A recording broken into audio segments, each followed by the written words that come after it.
Hello viewers, welcome to the IGNOU tech में आप सभी का स्वागत है। सो व्यूअर्स, तो कैसे हैं आप सब? आई होप कि आप सब अच्छे होंगे। तो आज आप लोग के बीच फिर से एक नई वीडियो लेके आए हैं और आज का हम इस वीडियो में देखने वाले हैं मोस्ट इंपॉर्टेंट क्वेश्चन, जिसका सब्जेक्ट कोड है BPSC 132।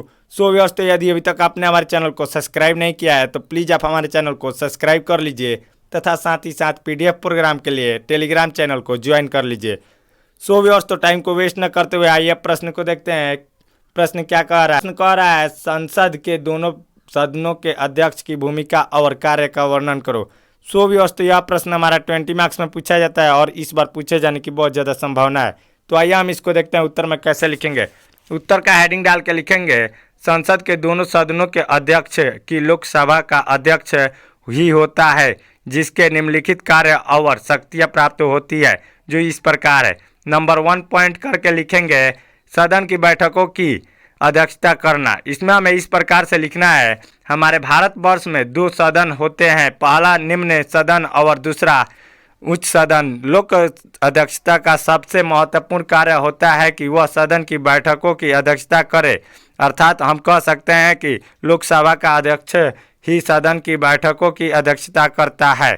फिर आगे लिखेंगे नंबर 2 पॉइंट में सदन को स्थगित करने की विशेष अधिकार। इसमें हमें इस प्रकार से लिखना है, जहां एक तरफ लोकसभा का अध्यक्ष कार्य करता है कि सदनों की बैठकों की अध्यक्षता करे, वहीं दूसरी तरफ लोकसभा के अध्यक्ष का एक विशेष अधिकार प्राप्त है कि वह किसी भी परिस्थिति में सदन को पूर्ण रूप से स्थगित कर सकता है।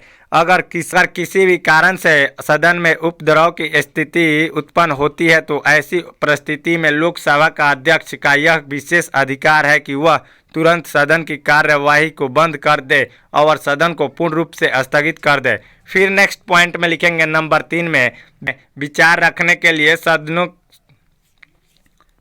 फिर नेक्स्ट पॉइंट में लिखेंगे नंबर 3 में विचार रखने के लिए सदस्यों का क्रम निश्चित करना। इसमें हमें इस प्रकार से लिखना है, लोकसभा के अध्यक्ष का यह भी एक विशेष अधिकार प्राप्त है कि सदनों के बैठकों के दौरान कौन से सदस्य किस क्रम में अपने विचार अध्यक्ष के सामने प्रकट करेंगे, यह क्रम भी अध्यक्ष ही सुनिश्चित करेंगे।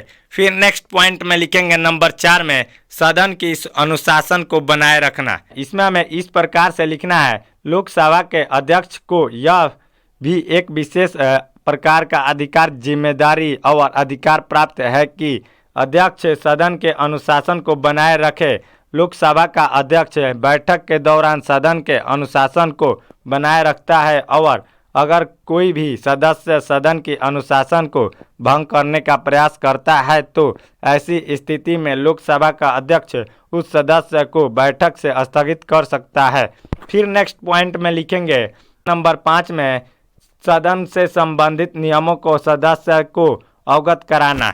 इसमें हमें इस प्रकार से लिखना है, लोकसभा का अध्यक्ष ही सदन के सभी सदस्यों को सदन से संबंधित विभिन्न प्रकार के नियमों से अवगत कराता है।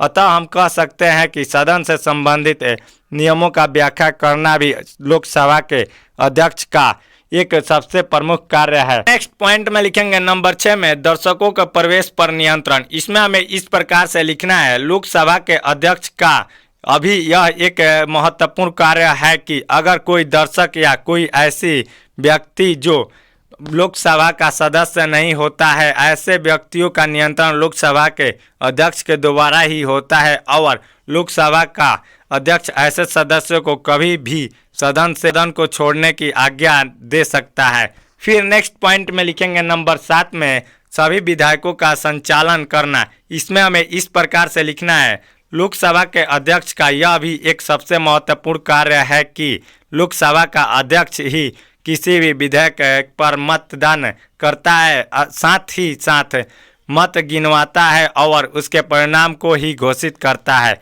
फिर नेक्स्ट पॉइंट में लिखेंगे नंबर 8 में सदस्यों के प्रश्नों का स्वीकार करना। इसमें हमें इस प्रकार से लिखना है, लोकसभा के अध्यक्ष का यह भी एक सबसे महत्वपूर्ण कार्य है कि वह सदन के सभी सदस्यों के प्रश्नों को स्वीकार करता है और यदि अध्यक्ष को यह मालूम पड़ता है कि सदस्य का प्रश्न नियम के विरुद्ध है तो वह उस प्रश्न पर रोक लगाता है। फिर नेक्स्ट पॉइंट में लिखेंगे नंबर 9 में संयुक्त अधिवेशन की अध्यक्षता करना।